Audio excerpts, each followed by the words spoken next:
मनुष्य जीवन म्हणलं की माणसाच्या जीवनामध्ये काही उत्सव घडले पाहिजेत. कोणते उत्सव घडले पाहिजेत? पहिला उत्सव घडला पाहिजे देवाचा. देवाचा उत्सव का घडला पाहिजे? तर देवाचे तुमच्या माझ्यावरती उपकार आहेत. काय उपकार आहेत देवाचे? ऐका, देवाने सुंदर असा नरदेह तुम्हाला दिलाय. तो पण कसा दिलाय हो? काय कुणाकडून पैसे घेतले का? 1 लाख 2 लाख कोटी 2 कोटी? अजिबात नाही.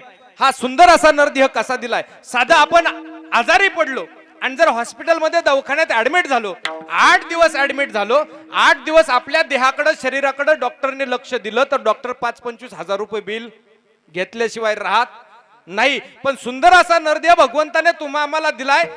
ज्या त्या ठिकाणी जे ते अवयव दिलेत, नाकाच्या ठिकाणी नाक, कानाच्या ठिकाणी कान, डोळ्याच्या ठिकाणी डोळा, हाताच्या ठिकाणी हात, पायाच्या ठिकाणी पाय, जे ते अवयव ज्या त्या ठिकाणी दिलेत, पण आतापर्यंत 1 रुपया बिल मागितलं नाही. महा सुंदर असा नरदेह भगवंताने आम्हाला कसा दिलाय? तर दान स्वरूपामध्ये दिलाय. हा, जेने हा जीव दिला दान आणि तयाचे करीन चिंतन. पंढरशी पांडुरंग भगवान परमात्म्याने सुंदर असा नरदेह आम्हाला दान दिलाय. दान हा देह दिला, यात सुद्धा देवाचं नवल नाही. ऐका, यात सुद्धा देवाचं नवल नाही. तर भगवंताने आईच्या गर्भामध्ये आम्ही प्रत्येक सामान्य जीव असताना 9 महिने 9 दिवस आईच्या गर्भामध्ये तुमचा माझा सांभाळ केला. हे भगवंताचे नवल आहे. आईच्या गर्भाचं वर्णन साधू संतांनी केलं. आईच्या गर्भामध्ये फक्त आणि फक्त दुःख आणि यातना आहे. काय सांगू गर्भेची यातना? मज भोगिता नारायणा, मांस मळ मूत्र जाना, तुझं क्षणोक्षणा ध्यात असे. मांस मल मूत्र या घाणीच्या साम्राज्यामध्ये आम्हाला राहावं लागतंय. म्हणून आईच्या गर्भामध्ये भगवंताने तुमचा माझा सांभाळ केला. ज्ञानोबारांनी त्याच्यासाठी काही ओव्या खर्च केल्या. ज्ञानोबाराय म्हणतात, विष्ठा लेप चहूकडे, नाकी तोंडी कुर्म किडे, आणि गर्भवतीचे दुःख गाडे कवना पुढे सांगावे. किंवा मातेची उदर कोरी, पचोनी विष्ठेच्या दाथरी, उकडोनी नवमासवरी, जन्मो जन्मोनी मरती. आईच्या गर्भामध्ये उकडते महाराज. आणि अशा दुःखामध्ये भगवंताने तुमचा माझा आईच्या गर्भामध्ये सांभाळ केला. हे भगवंताचे नवल आहे. यात सुद्धा नवल नाही भगवंताचं. गर्भामध्ये सांभाळ केला, यात सुद्धा नवल नाही. दान देह दिला, यात सुद्धा नवल नाही. तर ऐका, तुमच्या माझ्या देहात जोपर्यंत प्राण आहे तोपर्यंत भगवंताने तुमचा माझा देह चांगला ठेवला. हे भगवंताचे उपकार आहेत. नाही तर महाराज, काही लोकांना जिवंत असून काही खाता येत नाही. बघा, 2-4 महिन्यापूर्वी आपला सर्वात मोठा सण कुठला? दिवाळी झाला. दिवाळीमध्ये चकली आणि चिवडा जर सोडला तर सगळे मिठाईचे पदार्थ गोड असतात. मग लाडू घ्या, करंजी घ्या, कापणी घ्या, बालुशाही घ्या, नाहीतर गुलाबजामुन घ्या, सगळे पदार्थ गोड असतात. लाडूचा डब्बा, गुलाबजामुनचा डब्बा, बालुशाहीचा डब्बा, माळ्यावरती असे डब्बे आहेत. गुलाबजामुनच्या डब्याकडे पाहिलं की तोंडाला पाणी सुटतंय. पण डॉक्टरने सांगितलंय तुला शुगर आहे, खाऊन जमणार नाही. म्हणून जिवंत असून काही खाता येत नाही. मग जोपर्यंत देहात प्राण आहे तुमच्या माझ्या, तोपर्यंत भगवंताने तुमचा माझा देह चांगला ठेवला. हे भगवंताचे उपकार आहेत. बघा, जोपर्यंत फुलात सुगंध आहे, जोपर्यंत फुलात सुगंध आहे तोपर्यंत त्या फुलाला किंमत आहे. एकदा फुलातला सुगंध गेला की त्या फुलाचा मुक्काम. परिमळ गेली आवस फुलाले, आयुष्याचे वटी दे तैसा, आयुष्याचे वटी दे तैसा, आयुष्याचे वटी दे तैसा. परिमळ गेली आवस फुलाले, आयुष्याचे वटी दे तैसा, आयुष्याचे वटी दे तैसा, आयुष्याचे वटी दे तैसा. जोपर्यंत फुलात सुगंध आहे तोपर्यंत त्या फुलाला किंमत आहे. एकदा फुलातला सुगंध गेला की त्या फुलाचा मुक्काम कुठे? उकरड्यात आहे. हा, जोपर्यंत भैमुगाच्या शेंगामध्ये टरफल आहे, दाना आहे, तोपर्यंत टरफल्याला किंमत आहे. एकदा भैमुगाच्या शेंगातला दाना गेला की टरफल्याचा मुक्काम चुलीत आहे. तसं जोपर्यंत या देहामध्ये प्राण आहे तोपर्यंत या देहाला किंमत आहे. एकदा या देहातला प्राण गेला की या शरीराचा, या देहाचा मुक्काम मसनवाट्यात आहे. लक्षीला ठाव मशानीचा, मशानात मुक्काम आहे. म्हणून जोपर्यंत देहात प्राण आहे तोपर्यंतच माणसानं चांगलं वागलं पाहिजे. शरीराची होय माती, शरीराची होय माती, शरीराची होय माती, शरीराची होय माती, शरीराची होय माती, शरीराची होय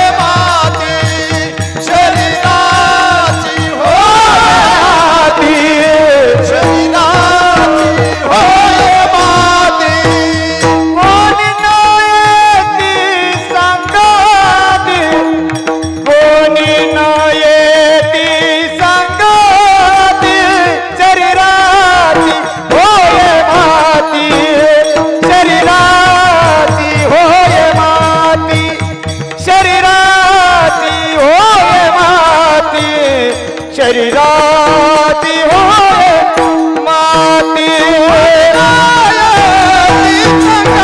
संगाती कोणी नाही संगाती शरीराची होय माती शरीराची होय माती शरीराची होय माती शरीराची होय माती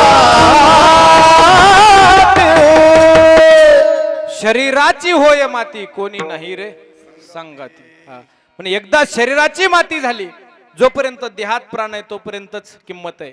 एकदा देहातला प्राण निघून गेला की ह्याची काय होती, माती होती, मुक्कम मसन वाटत आहे.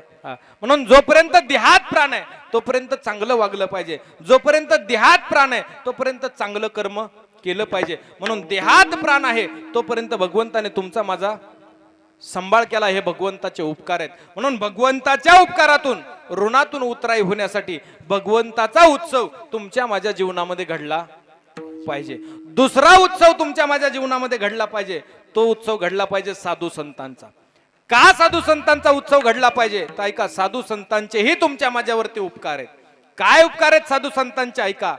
देव कशाला म्हणावं, शास्त्र कशाला म्हणावं, धर्म कशाला म्हणावं, अधर्म कशाला म्हणावं, पाप कशाला म्हणावं, पुण्य कशाला म्हणावं, सार कशाला म्हणावं, आसार कशाला म्हणावं, सत्य कशाला म्हणावं, असत्य कशाला म्हणावं, चांगलं कशाला म्हणावं आणि वाईट कशाला म्हणावं, हे ज्यांनी तुम्हा आम्हाला कळवून दिलं ते आमचे संत मायबाप. आज तुम्हा आम्हाला देव कळाला नसता, आज तुम्हा आम्हाला शास्त्र कळालं नसतं, आज तुम्हा आम्हाला धर्म कळाला नसता, अधर्म कळाला नसता, सार कशाला म्हणावं, आसार कशाला म्हणावं हे कळालं नसतं. हे ज्यांनी कळवून दिलं ते तुमचे माझे संत मायबाप.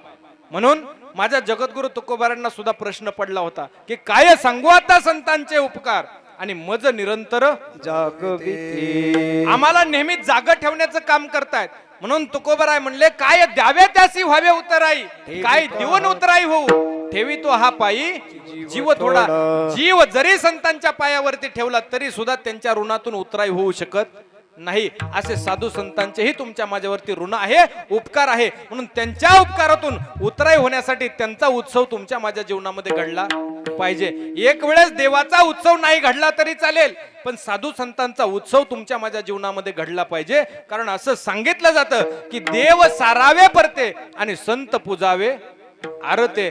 देवाला बाजूला सारलं तरी चालेल, पण संतांना बाजूला सारून जमत नाही. म्हणून दुसरा उत्सव तुमच्या माझ्या जीवनामध्ये साधू संतांचा घडला पाहिजे. आणि तिसरा उत्सव तुमच्या माझ्या जीवनामध्ये घडला पाहिजे तुमच्या माझ्या प्रत्येकाच्या मायबापाचा. मायबापाचा उत्सव का घडला पाहिजे तर मायबापाचेही तुमच्या माझ्यावरती उपकार आहेत. काय उपकार आहेत मायबापाचे ऐका.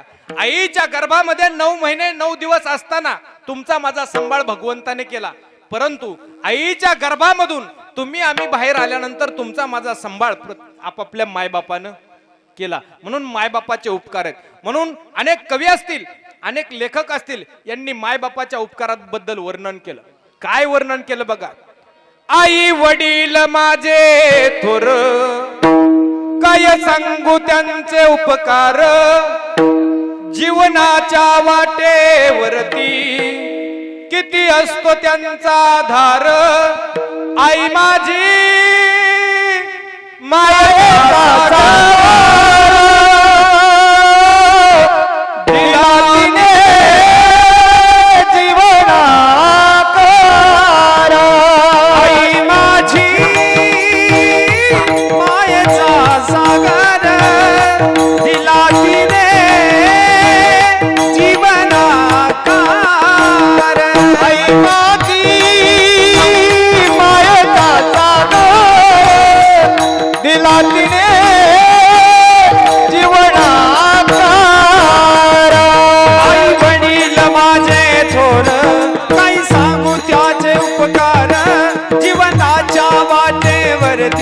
किती असतो त्यांचा आधार.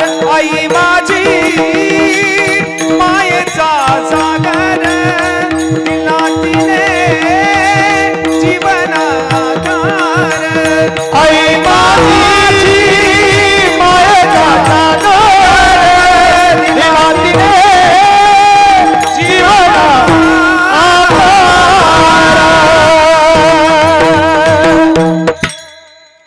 म्हणजे मायेचा सागर आहे, बाप म्हणजे धैर्याचा डोंगर आहे. ज्या दिवशी आई मरते त्या दिवशी मायेचा सागर आटून जातो आणि ज्या दिवशी बाप मरतो त्या दिवशी धैर्याचा डोंगर डगमगायला लागतो. आई काय असते? आई लंगड्याचा पाय असते, आई गोठ्यातली गाय असते, आई दुधावरची साई असते, आई असते एक शिदोरी. ज्याला हात नाही त्याला विचारा हाताची किंमत, ज्याला पाय नाही त्याला विचारा पायाची किंमत, तसं ज्याला डोळा नाही त्याला विचारा डोळ्याची किंमत, आणि ज्याला माय नाही आई नाही त्याला विचारा आईची किंमत. पोरग 2 वर्षाचं होतं. 2 वर्षाचं असताना त्याची माय गेली. 2-4 महिने होतात नाही तोपर्यंत बापानं दुसरं लग्न केलं. सावत्राई घरामध्ये आली. बघता बघता 7-8 वर्षाचा कालखंड निघून गेला. पोरग 4थी मध्ये जायला लागलं. 10 वर्षाचं झालं. सावत्राई घरामध्ये आली. सगळी कामं त्या मुलाला करायला लावायची, झाडायला लावायची, पाणी भरायला लावायची, कपडे काढायला लावायची, जे नाही ते कामं करायला लावायची. एक दिवस त्या सावत्राईला कुठंतरी बाहेर गावी जायचं होतं म्हणून तिने मुलाला सांगितलं, बाबू माझ्या साडीला इस्त्री कर. बाबू म्हणला, आई मला इस्त्री जमत नाही ग. मेल्या मुडद्या 2 टायमाचं खायला जमतं का? साडीला इस्त्री कर. आईच्या भेन मुलगा इस्त्री करू लागला आणि इस्त्री करत असताना त्याचा वर्ग मित्र आला आणि वर्ग मित्रानं बाहेरून हाक मारली बाबू म्हणून. जसं बाबूला हाक मारली मित्राने तसा बाबू धावत धावत गेला आणि मित्राकडे गेल्यानंतर तोपर्यंत इकडे इस्त्रीने साडी जळाली. जळालेल्या साडीचा उग्र वास सावत्राईच्या नाकापर्यंत आला. नागिनी सारखी फुटकरत आली. येऊन पाहते तर काय साडी जळालेली. इतका लालबुंद चेहरा झाला, रागाला गेली. बाबूला हाक मारली बाबू म्हणून.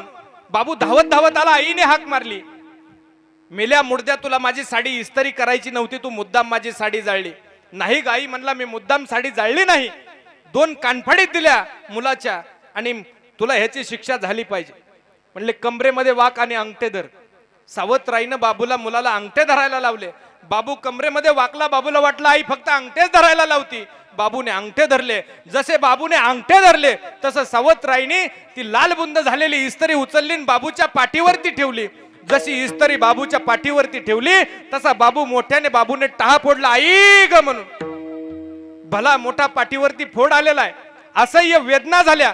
दोन्ही डोळ्यातून बाबूच्या अश्रूच्या धारा लागलेल्या आहेत. बाबू रडत रडत घरातल्या देवाऱ्याजवळ गेला आणि देवाऱ्याजवळ गेल्यानंतर गुडघे टेकून खाली बसला आणि देवाला हात जोडले. देवा मला माहितीये रे देवा तू दयाळू आहे. मला माहितीये देवा तू दया सिंधू आहे. मला माहितीये देवा तू कृपा सिंधू आहे. उपमन्यूने तुला वाटीभर दूध मागितलं देवा, तर उपमन्यूसाठी तू शिराचा समुद्र देऊन टाकला. द्रोहाला देवा तू आढळपदी बैसवलं. सुदामा ब्राह्मण ज्याच्या वाट्याला 18 विश्व दारिद्र्य होतं देवा, त्या सुदामा ब्राह्मणने मुष्टीभर पोहे घेऊन मुठभर पोहे घेऊन तुझ्याकडे आला, तर त्या मुठभर पोह्यासाठी शुद्ध भाव बघून सुदामा ब्राह्मणला अख्खा गाव सोन्याचा देऊन टाकला देवा. देवा मला अख्खा गाव सोन्याचा नको, मला आढळपद नको, मला शिराचा समुद्र नको. देवा माझी माय फक्त मला परत दे, माझी माय मला फक्त परत दे. वो कौन सी चीज है जो यहाँ नहीं मिलती, वो कौन सी चीज है जो यहाँ नहीं मिलती. सब कुछ मिलता है लेकिन माँ नहीं मिलती. जगाच्या बाजारात तुम्हाला सगळं मिळेल पण एकदा गेलेले आईबाप परत मिळणार नाहीत. ढगाआड गेलेला सूर्य तुम्हाला परत दिसेल, डोंगराआड गेलेला सूर्य तुम्हाला परत दिसेल, पण माती आड गेलेले मायबाप तुम्हाला परत दिसणार नाही. म्हणून जोपर्यंत मायबाप जिवंत आहेत तोपर्यंत मायबापाची सेवा घडली पाहिजे. जोपर्यंत मायबाप जिवंत आहेत प्रत्येकानं मायबापाची सेवा केली पाहिजे. आणि मायबाप गेल्यानंतर मायबापाच्या पश्चात त्यांचं वर्षश्राद्ध असेल, पुण्यस्मरण असेल, त्या निमित्तानं आपल्याकडनं त्यांचा उत्सव घडला पाहिजे. म्हणून जिवंतपणे सेवा घडली पाहिजे. पण बऱ्याच लोकांचं असं आहे महाराज, जोपर्यंत मायबाप जिवंत आहेत तोपर्यंत मायबापाची किंमत कळत नाही. आणि एकदा मायबाप गेल्यानंतर मग कशालाच किंमत राहत नाही. ही सर्वात महत्वाची गोष्ट आहे. एकदा मायबाप गेल्यानंतर कशालाच किंमत राहत नाही. म्हणून जोपर्यंत मायबाप जिवंत आहेत तोपर्यंत सेवा घडली पाहिजे. म्हणून आज या ठिकाणी एका आईचं पुण्यस्मरण आहे आणि त्या आईच्या पुण्यस्मरणाच्या निमित्तानं त्या आईच्या कुटुंबानं, या ढवळे परिवारानं ज्या आईचं पुण्यस्मरण आहे त्या आईच्या कुशीतून ज्या 3 लेकरांनी जन्म घेतला, 1 मुलगी आणि 2 मुलं, आज 3ही मुलं अधिकारी आहेत. काय पुण्य असेल त्या आईची. 10-10 वर्ष 15-15 वर्ष मुलं अबत्तात, एमपीसीचा अभ्यास करतात, पोस्ट निघत नाही. काय पुण्य असेल आईची.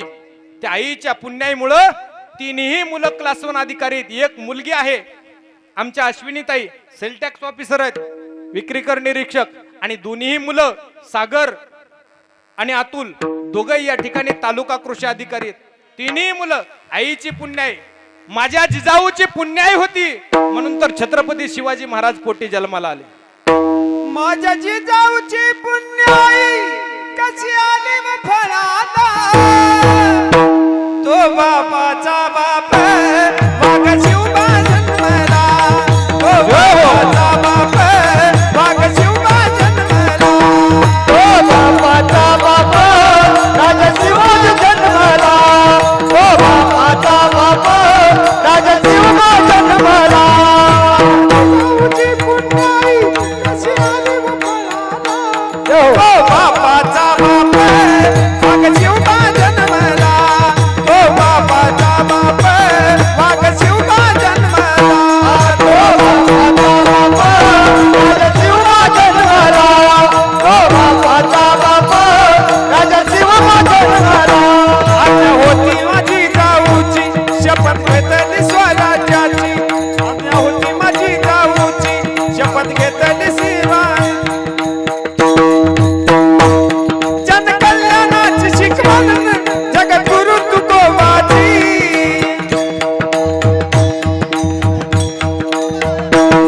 जनकल्याणाची शिकवण जगद्गुरु तुकोबाची, जनकल्याणाची शिकवण तुकोबाची.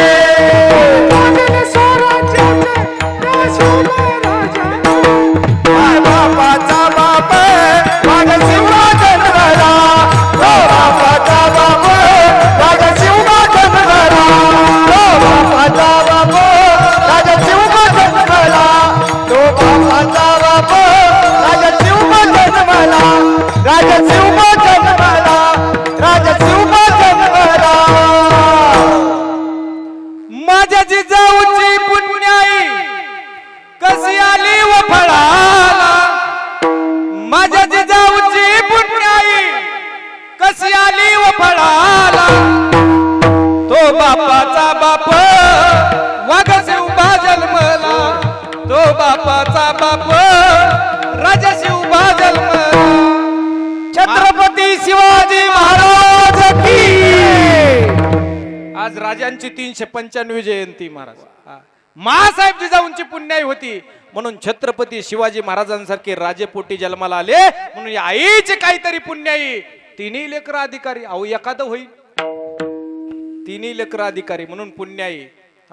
म्हणून छत्रपती शिवाजी महाराज जर नसते जन्माला आले तर ऐका, मंदिरातला देव छत्रपती शिवाजी महाराज जर जन्माला आले नसते तर मंदिरातला देव, अंगणातली तुळस, गोठ्यातली गाय आणि घरातली माय तुम्हा आम्हाला सुरक्षित दिसली नसती. आणि जर का छत्रपती शिवाजी महाराज जन्माला आले नसते तर तुम्हा आम्हाला 2 तास आज कीर्तन करायला सुद्धा परवानगी घ्यावा लागली असती.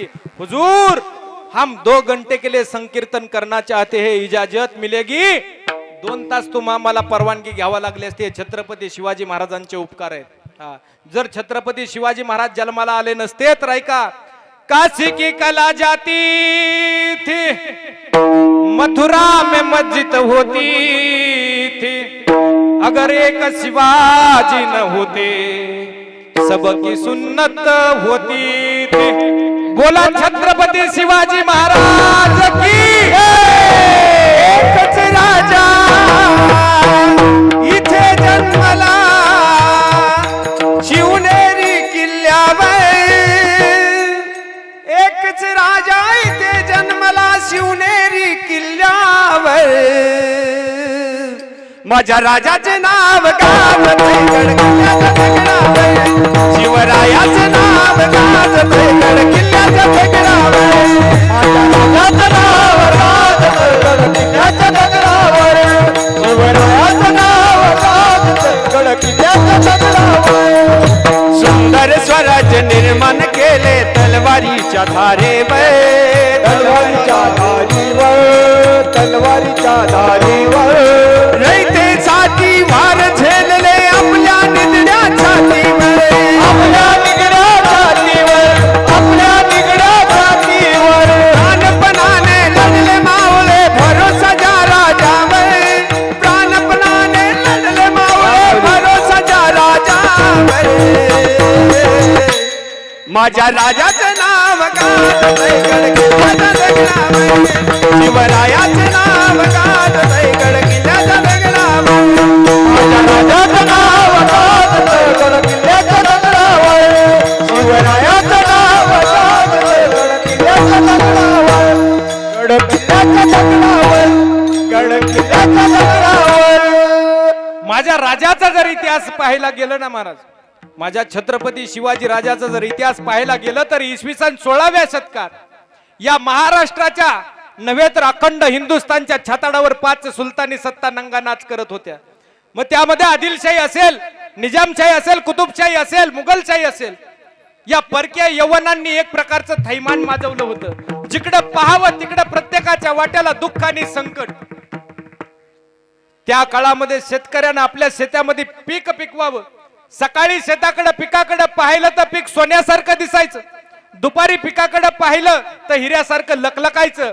संध्याकाळी यवनांची टोळझाड यायची आणि एका क्षणार्धामध्ये सोन्यासारख्या पिकाचं मशानात रूपांतर होऊन जायचं.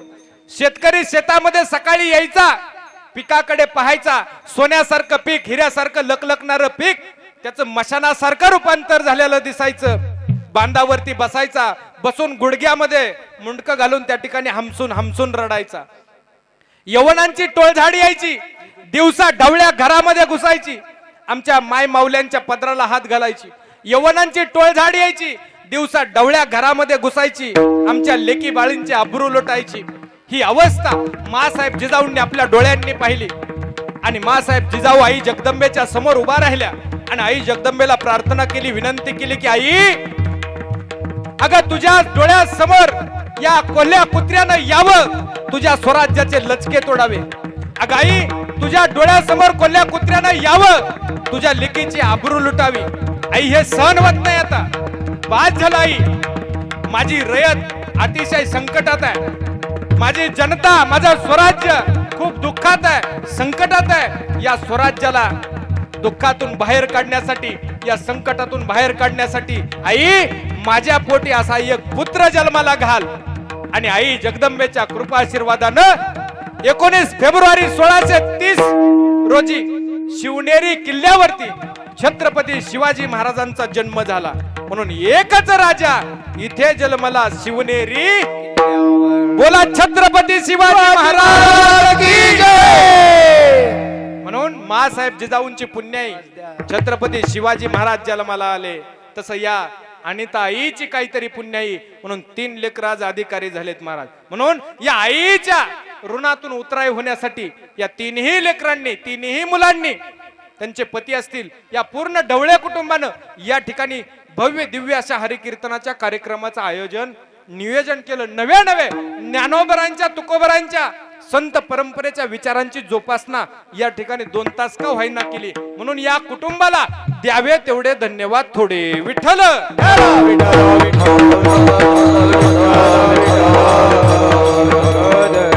मला असं वाटतं मायबाप, ज्ञानोबरांच्या, तुकोबरांच्या संत परंपरेच्या विचारांची गरज या कुटुंबापुरती मर्यादित आहे का हो फक्त? नाही. ज्ञानोबरांच्या, तुकोबरांच्या संत परंपरेच्या विचारांची गरज आज अख्ख्या जगाला आहे.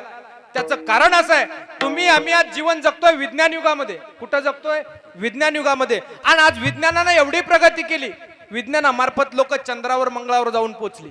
विज्ञानानं एवढी प्रगती केली की एक छोटासा मोबाईल तयार केला आणि त्या मोबाईलवरून जगाच्या पाठीवरती कुठल्याही देशामधील एखाद्या व्यक्तीला जर तुम्हाला बोलायचं असेल तर एका मिनिटामध्ये तुम्ही आम्ही बोलू शकतो. विज्ञान एवढं प्रगत झालं.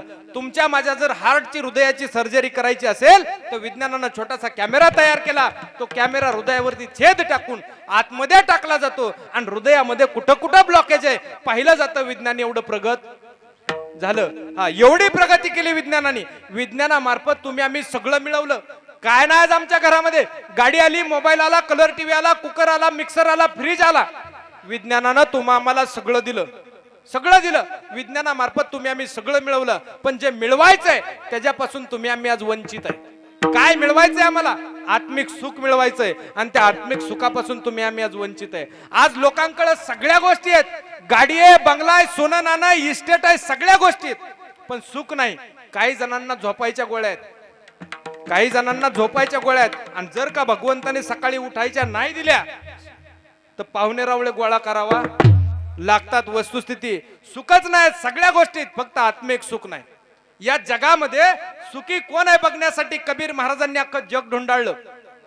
अख्ख्या जगाची भ्रमंती केली. कशासाठी? जगात सुखी कोण आहे बघण्यासाठी. कबीर महाराजांना जो दिसला तो दुःखीच दिसला.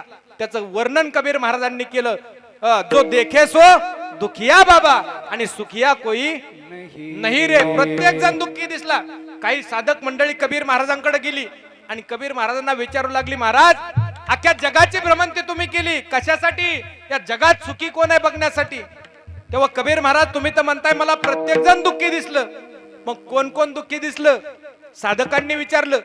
कबीर महाराजांनी लिस्ट दिली. महाराज नावच सांगितली या जगामध्ये कोण कोण दुःखी आहे. कबीर महाराज म्हणले ऐका, राजा दुखिया, प्रजा दुखिया, दुखिया दिन बैरागी. राजा दुखी आहे, राजाची प्रजा दुखी आहे, दीन दुखी आहे. दीन म्हणजे गरीब, श्रीमंत दुखी आहे, बैरागी दुखी आहे. हे सगळी माणसं दुखी आहेत. साधक मंडळींनी विचारलं, कबीर महाराज तुम्ही लिस्ट दिली, यांची नावं सांगितली, ही सगळी दुखी आहेत, पण कोणत्या कोणत्या कारणासाठी दुखी आहेत? कबीर महाराज म्हणले, कोई तन दुखी, कोई मन दुखी, कोई धन के बिना रहे उदास, थोडे थोडे सब दुखी. काही लोक तनानं दुखी आहेत. तन म्हणजे शरीर.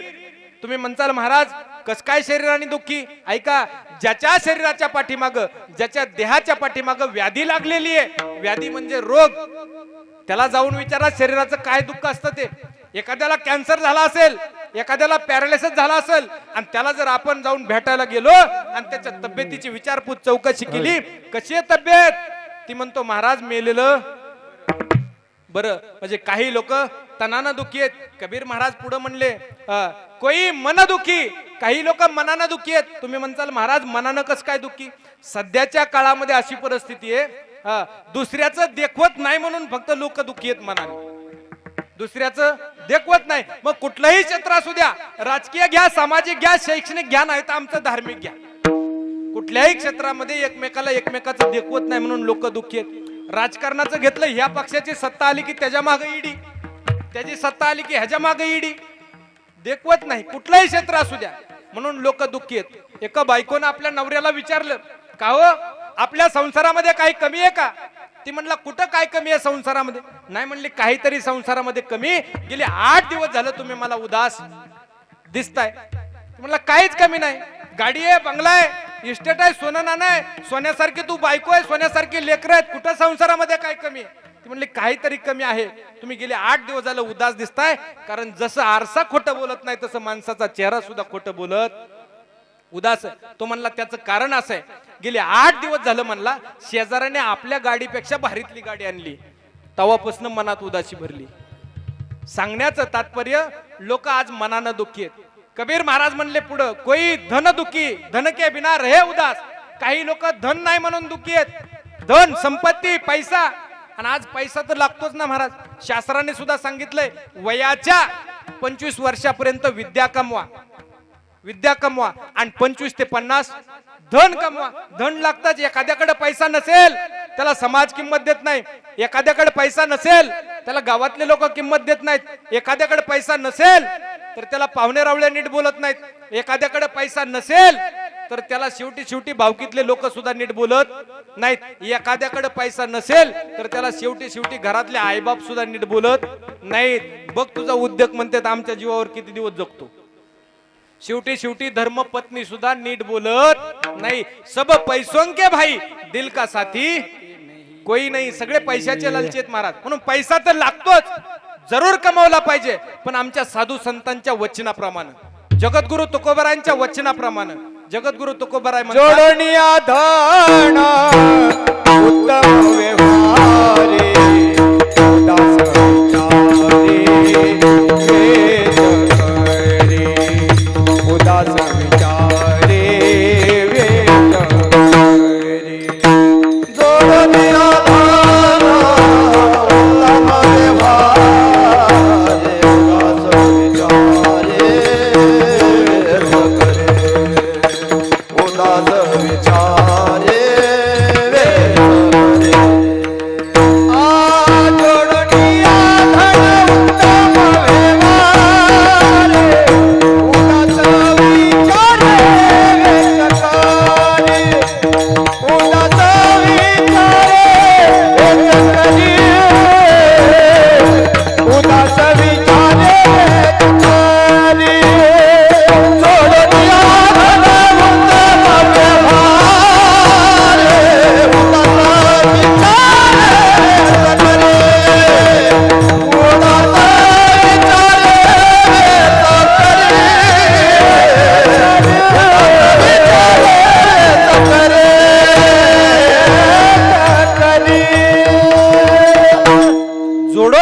मन उत्तम व्यवहारे आणि उदास विचारे, वेच करी धन कमवलं पाहिजे पण उत्तम प्रकारे आणि उदास मनानं खर्च केलं पाहिजे. म्हणून काही लोक या जगामध्ये धनानं दुःखी आहेत, काही लोक तनानं दुःखी आहेत, काही लोक मनानं दुःखी आहेत. कबीर महाराज पुढे म्हणले थोडे थोडे सब दुःखी. प्रत्येकाच्या पाठीमाग काही ना काही दुःख लागलेलं आहे. पण साधक मंडळी म्हणली महाराज अहो तुम्ही नुसतं दुःखीच सांगायला लागलात, अहो या जगात एखादा तरी सुखी सांगा आम्हाला. त्यावेळेस कबीर महाराज म्हणले हाय बाबा तुमच्यासाठी एक जण सुखी सांगतो, एक जण सुखी या जगात आहे. कोण सुखी आहे कबीर महाराज? कबीर महाराज म्हणले सुखिया हरी का दास. जो हरीचा दास आहे, भगवंताचा दास आहे, तो या जगात सुखी. नाही तर सुखच नाही महाराज. प्रत्येकाच्या पाठीमागं काही ना काही दुःख लागलेलं आहे. म्हणून तर आमच्या साधू संतांना जगद्गुरु तुकोबारायांना पंढरीशी पांडुरंग भगवान परमात्म्याकडे जावं. पांडुरंग भगवान परमात्म्यानं तुकोबारायांना मागायला सांगावं. ज्यावेळेस तुकोबाराय दर्शनाला जायचे देवाची मान खाली असायची. एकदा झालं, दोनदा झालं, तीनदा झालं, चारदा झालं, बऱ्याचदा झालं. जगद्गुरु तुकोबारायांनी दर्शनासाठी जावं आणि देवानं मान खाली घालावी. रुक्मिणी आईसाहेबांनी विचारलं देवा बाकीचे आल्यानंतर कमरेवर हात देऊन ताट मान करून तुम्ही उभे राहता आणि जगद्गुरु तुकोबाराय आल्यानंतर तुम्ही मान खाली घालता, मला तुमचं गणित समजलं नाही. देवानं सांगितलं रुक्मिणी तुला अद्याप गणित कळणार नाही. अहो कळालं नाही म्हणून तर विचारण्याचं धाडस केलं की बाकीचे आल्यानंतर कमरेवर हात देऊन ताट मान करून उभे राहता आणि तुकोबाराय आल्यानंतर मान खाली घालता. तेव्हा देवानं सांगितलं रुक्मिणी ऐक, तुकोबाराय हे माझे सावकार आहेत, तुकोबाराय माझे सावकार आहेत आणि यांचं कर्ज माझ्यावरती आहे. रुक्मिणी आईसाहेबांनी विचारलं असं कोणतं कर्ज आहे? देवानं सांगितलं भक्तीचं कर्ज आहे. आणि जोपर्यंत सावकाराचं कर्ज माझ्याकडून फिटत नाही तोपर्यंत सावकाराच्या नजरेला नजर भिडवण्याची ताकद माझ्यात नाही. रुक्मिणी आईसाहेबांनी सांगितलं देवा ह्याची टोपी त्याच्या डोक्यावर घाला, त्याची टोपी ह्याच्या डोक्यावर घाला, काही करा, ह्यांच्या कर्जातून मुक्त व्हा आणि ह्यांच्या समोर ताट मान करून कमरेवर हात देऊन उभे राहा. देवाने सांगितलं अशाने जमणार नाही. रुक्मिणी आईसाहेब म्हणले मी सांगते म्हणून करा.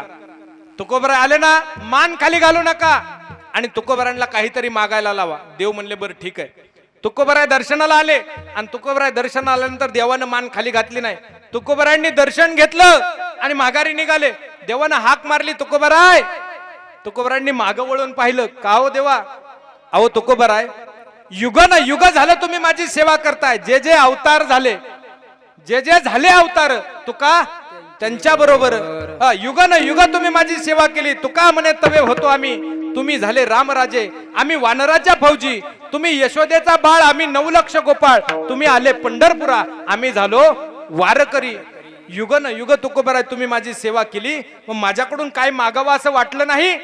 तुकोबाराय म्हणले नको देवा, काही मागणे आम्हा अनुचित, वडिलाची रीत जाणत सो. आमच्या वडिलांची परंपरा आहे, आमच्या वडिलांची रीत आहे की कुठल्याही प्रकारची मागणी भगवंताकडे करायची नाही. तुका म्हणे जीव भाव देवा पायी आणि ठेवून या काय न मागती.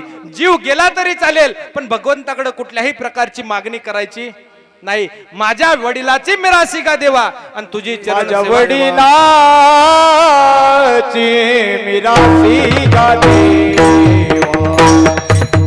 माझ्या वडिलाची मिरासी का देवा, माझ्या वडिलाची मिरासी का देवा, माझ्या वडिलाची मिरासी का देवा, तुझी चरण सेवा, तुझी चरण सेवा, तुझी चरण सेवा, तुझी चरण सेवा, पांडुरंगा उपवास पालने राखिला धर्मवंता, उपवास कारणे राखिला धर्मवंता, उपवास कारणे राखिला धर्मवंता, उपवास कारणे राखिला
म्हणले माझ्या वडिलाची मिराशी का देवा, तुझी चरण सेवा पांडुरंगा. हा, तुझी चरण सेवा करणं ही आमच्या वडिलाची रीत आहे, आमची मिराशी आहे, आमची परंपरा आहे.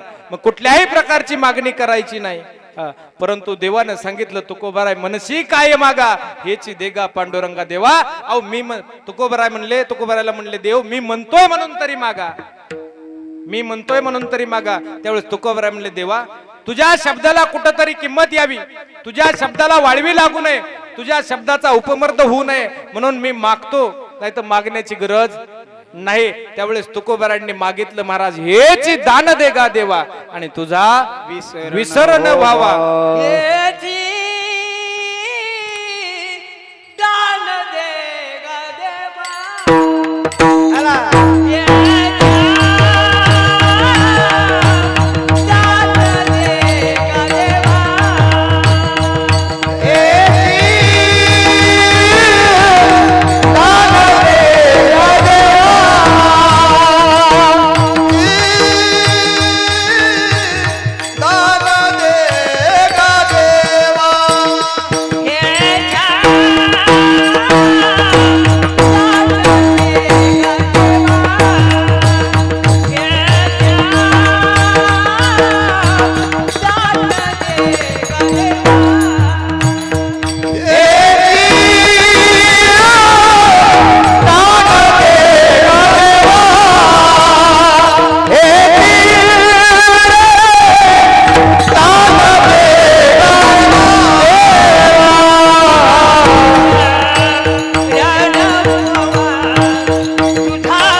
जगद्गुरु तुकोबाराय म्हणले देवा द्यायचंय ना तर हेच दान दे का देवा आणि तुझा विसर न व्हावा.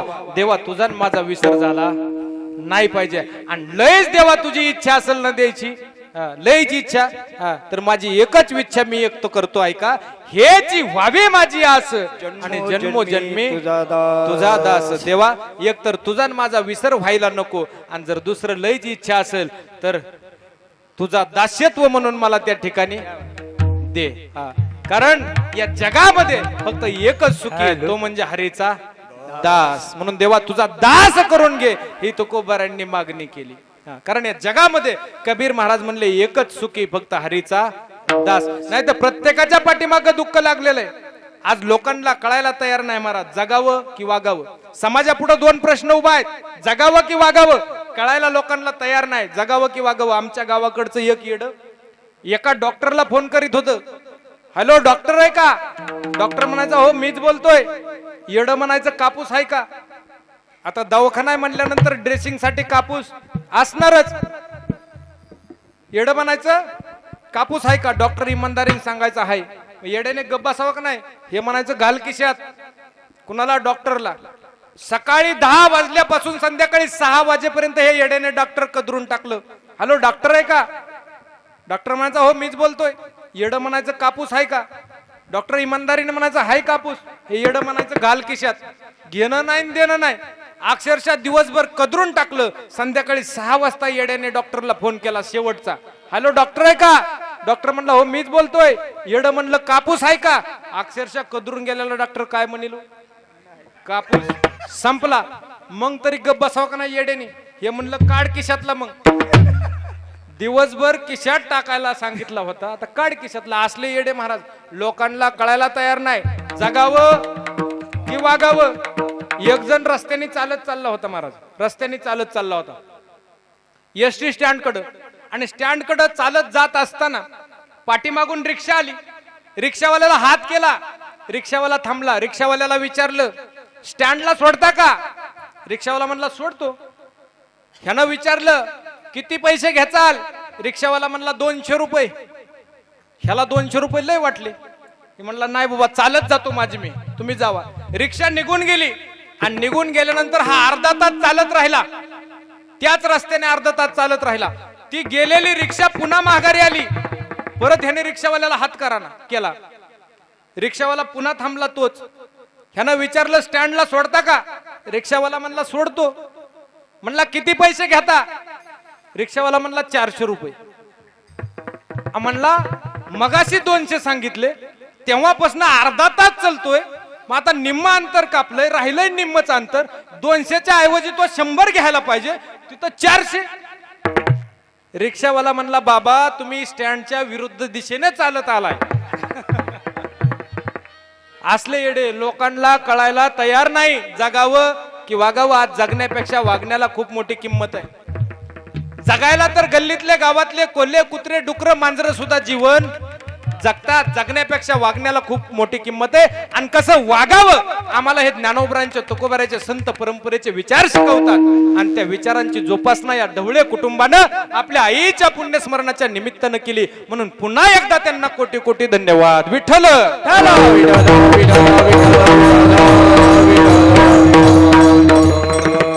मानवी जीवनामध्ये अशी एक घटना आहे, ती घटना कधी बदलत नाही, बदलता आली नाही आणि बदलत सुद्धा नाही. त्या घटनेचं नाव आहे मरण. तुम्ही कोणी असा, कसे असा, कोठेही असा, एक दिवस मृत्यूला सामोरं जावं लागणार, हे त्रिवार सत्य आहे. तुम्ही आस्तिक असा, तुम्ही नास्तिक असा. आस्तिक म्हणजे मानणारा, नास्तिक म्हणजे न मानणारा.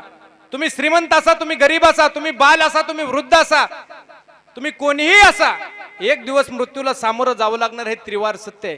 कारण मरणाच्या ठिकाणी कुठल्याच प्रकारचा भेद नाही. मृत्यूच्या ठिकाणी वर्णभेद नाही, मृत्यूच्या ठिकाणी लिंगभेद नाही. मृत्यू एक दिवस नाश पावल्याशिवाय राहत नाही. मी नाही बोलत, ज्ञानोबराय बोलतात. उपजेते नासे, नाशे ते पुनरपी दिसे, हे घटिका यंत्र जैसे जे उपजलंय ते नाश पावणार आहे, जे नाश पावलंय ते दिसे.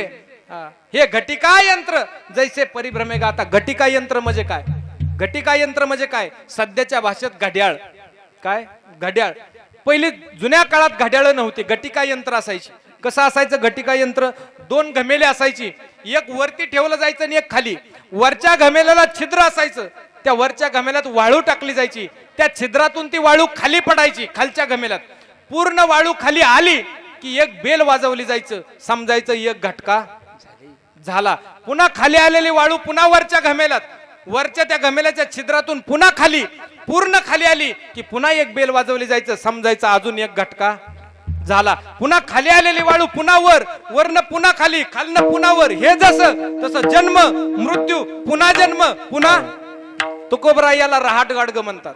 काय म्हणतात? रहाट गाडगं. आता तुम्ही म्हणता रहाट गाडगं म्हणजे काय? आताच्या भाषेत पवनचक्की. काय? पवनचक्की. ते रहाट गाडगं सारखं चक्रा मारत राहतं. त्याला गाडगी असतात कडनी, खाली पाणी असतं.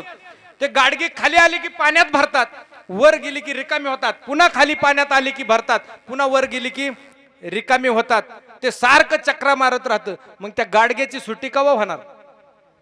तुकोबराय म्हणतात तुका मने माळ गुंतलिया रहाटी आणि गाडग्याची सुट्टी फुटलिया.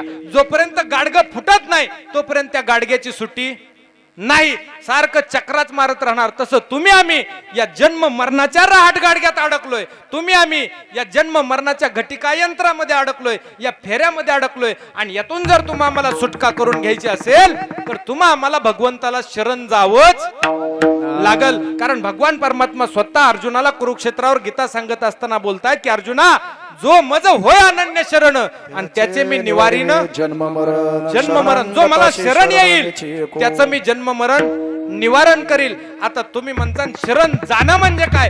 सोप्या भाषेत भगवंताचं भजन किंवा नामचिंतन करणं. मग जगद्गुरु तुकोबराय म्हणतात माझ्या आयुष्यामध्ये, माझ्या जीवनामध्ये मी जी पराकाष्ठा केली, मी जी साधना केली, मी जी उपासना केली, मी जे भगवंताचं भजन केलं, नामचिंतन केलं, ते पण रात्रंदिवस केलं. दिन रजनी हाची धंदा, गोविंदाचे पवाडे, रात्रंदिवस भजन केलं. त्याचा परिणाम माझ्या जीवनाचा शेवट गोड झाला. शेवट तो भाला, शेवट तो भाला, शेवट तो भाला.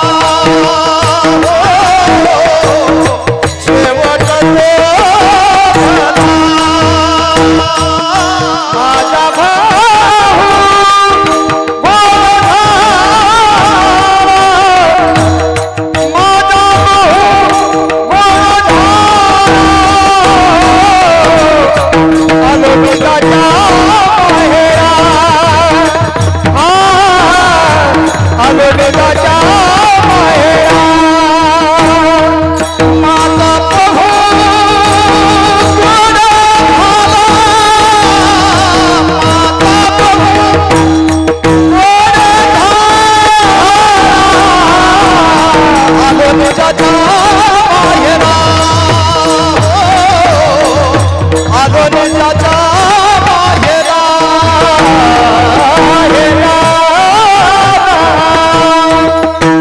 जगद्गुरु तुकोबाराय म्हणले माझ्या आयुष्यामध्ये मी जी पराकाष्ठा केली, मी जी साधना केली, मी जी उपासना केली, एक 5 ते 10 मिनिटात आपला कार्यक्रम संपेल. फुलं वाटून घ्या. एक दोघा तिघांनी फुलं वाटून घ्या. विठ्ठल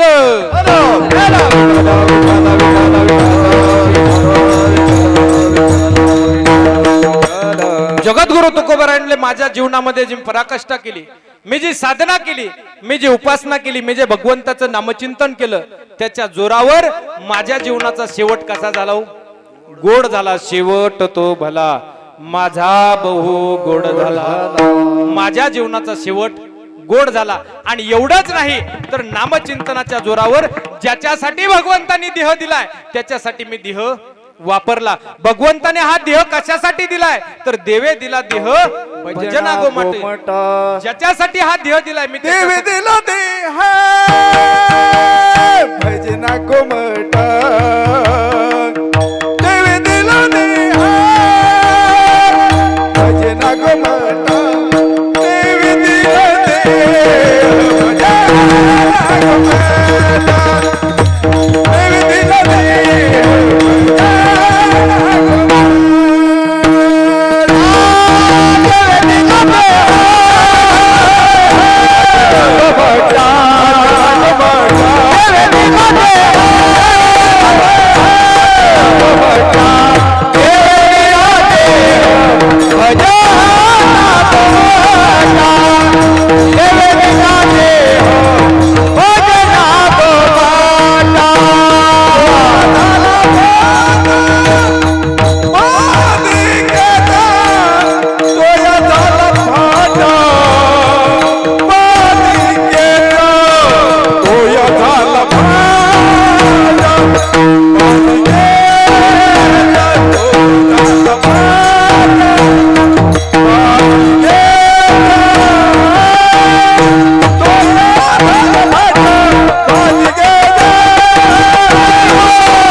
भगवंताने हा देह दिलाय कशासाठी? देवे दिला देह भजना गोमटा. त्याच्या भजनासाठी दिलाय. मग ज्याच्यासाठी देह दिलाय जगद्गुरु तुकोबाराय म्हणले मी त्याच्यासाठी वापरला. जी गोष्ट जी वस्तू ज्याच्यासाठी दिली ती त्याच्यासाठी वापरली पाहिजे. आणि नाही वापरली तर वाया गेल्याशिवाय राहत नाही. तसा हा मनुष्य देह भगवंताच्या भजनासाठी दिलाय, नाही वापरला तर वाया गेल्याशिवाय राहत नाही. कारण जगद्गुरु तुकोबाराय म्हणतात सांगतो तुम्हाची भजारे विठ्ठला आणि नाही तरी गेला जन्म वाया गेल्याशिवाय राहणार नाही. म्हणून जी गोष्ट ज्याच्यासाठी दिली ती त्याच्यासाठी वापरली पाहिजे. जगद्गुरु तुकोबाराय म्हणले हा देह भगवंताच्या भजनासाठी दिलाय, मी त्याच्यासाठी वापरला. रात्रंदिवस नामचिंतन केलं, त्याच्यामुळं माझ्या जीवनाचा शेवट गोड झाला. एवढंच नाही तर जगाचा चालक मालक पंढरशी पांडुरंग भगवान परमात्मा मला स्वतः न्यायला आला. आणि त्याच्याबरोबर माझं जे माहेर आहे, माझं जे निजधाम आहे, त्या निजधामाला मी आलो निजाच्या माहेरा भेटे रखुमाईच्या वरा. माझं जे माहेर आहे त्या माहेराला मी आलो. आणि एवढंच नाही तर माहेरात आल्यानंतर माझ्या पाठीमाग जे सासूरवास होता, जे दुःख होतं ते दुःख नाहीस झालं. कुठलं दुःख तर सगळे दुःखाचा जर विचार केला तर दुःख अनेक प्रकारचे आहेत, अनेक दुःखे सांगू किती. आणि सकळ संसाराची स्थिती दुःख अनेक प्रकारचे आहेत. पण काही दुःख असे त्याच्यात भिन्नता आहे. 2-3 दुःख बघा तुम्ही. दारिद्र्याचं दुःख म्हणजे गरिबीचं दुःख, त्यात भिन्नता आहे. सगळेच गरीब आहेत का? सगळेच श्रीमंत आहेत का? नाही, भिन्नता आहे. दुसरं व्याधीचं दुःख म्हणजे रोगाचं दुःख, यात सुद्धा भिन्नता आहे. सगळ्यांनाच कॅन्सर आहे का? सगळ्यांनाच पॅरालिसिस आहे का? नाही, यात भिन्नता आहे. पण एक दुःख असं आहे की ते मुंगेपासून ते ब्रह्मदेवापर्यंत सगळ्यांना सारखं आहे. ते म्हणजे जन्म मरणाचं दुःख. त्याच्यात भिन्नता नाही, सगळ्यांना सारखं आहे. मग जगद्गुरु तुकोबाराय म्हणतात मी माहेरात आल्यामुळं रात्रंदिवस भगवंताचं नामचिंतन केल्यामुळं माझा शेवट गोड झाला. नवे माहेरात आल्यानंतर पाठीमागं जो जन्म मरणाचं दुःख होतं सगळ्यात महाभयंकर, त्या दुःखाचं काय झालं? परिहार झाला. परिहार झाला अवघ्या दुःखाचा मागचं जे दुःख होतं ते दुःख, त्या दुःखाचा परिहार झाला, ते दुःख नष्ट झालं. अवघी चिंता वारली, माझ्या जीवनातली सगळी चिंता गेली. आणि आता नवे माहेरात आल्यानंतर मग किती वाजता उठा, किती वाजता झोपा, किती वाजता जेवा, कोणी बोलायला तयार नसतं. म्हणून आता माहेरात आल्यानंतर जगद्गुरु तुकोबाराय म्हणतात माझी वाणी फक्त आणि फक्त पंढरीशी पांडुरंग भगवान परमात्मा जो माझा धनी आहे त्याचं नामचिंतन करण्यासाठी आधीर झालेले आहे. तुका म्हणे वाणी, तुका म्हणवानी, तुका म्हणवानी रे, तुका म्हणवानी, तुका म्हणवानी, तुका म्हणवानी, तुका म्हणवानी, तुका म्हणवानी, तुका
अशा पद्धतीनं जमेल अशा पद्धतीनं अभंगचा भाव तुमच्या समोर मांडण्याचा प्रयत्न केला. आता कीर्तन कितीही पुढे करता येईल परंतु बंधन असतं, बरोबर आहे की नाही? 12:30 वाजलेत जवळजवळ. म्हणून जमेल अशा पद्धतीनं, कारण सुरुवातीलाच मी सांगितलं होतं जिथपर्यंत अभंगामध्ये जाण्याचं. आता एवढे कलाकार मंडळी चांगलीत, ह्यांना नाही गाऊन दिल्यावर मग काय नुसतं बोलतच बसायचं का? लावणी मृदंग श्रुती टाळ घोष शेवू ब्रह्मरस आवडीने, टाळही वाजला पाहिजे, गाणंही झालं पाहिजे, सगळ्याच गोष्टी मृदंग वाजला पाहिजे. मग काय महाराज जमेल अशा पद्धतीनं भाव तुमच्या समोर मांडण्याचा प्रयत्न केला. आतापर्यंत जवळजवळ 1.5-2 तास झालं तुम्ही माझ्या समोर बसलाय, पण एकालाही मी म्हणलं नाही टाळी का, म्हणलं कशाला त्रास द्यायचा उगाच. बरेच महाराज मंडळी म्हणतात वाजवा टाळी, बसू दे बाबा, बसलेत म्हणून सांगता येत नाही तर आता येत नाहीत लोक कीर्तन ऐकायला, हाय का नाही? मग म्हणलं नाही तुम्हाला अजिबात. म्हणून आता एकदा गोड भजन आमचे दादा घेतील विठोबा रखुमाई, आणि त्या टायमाला मात्र सगळ्यांनी हातानं टाळी वाजवल्याशिवाय विठोबा रखुमाई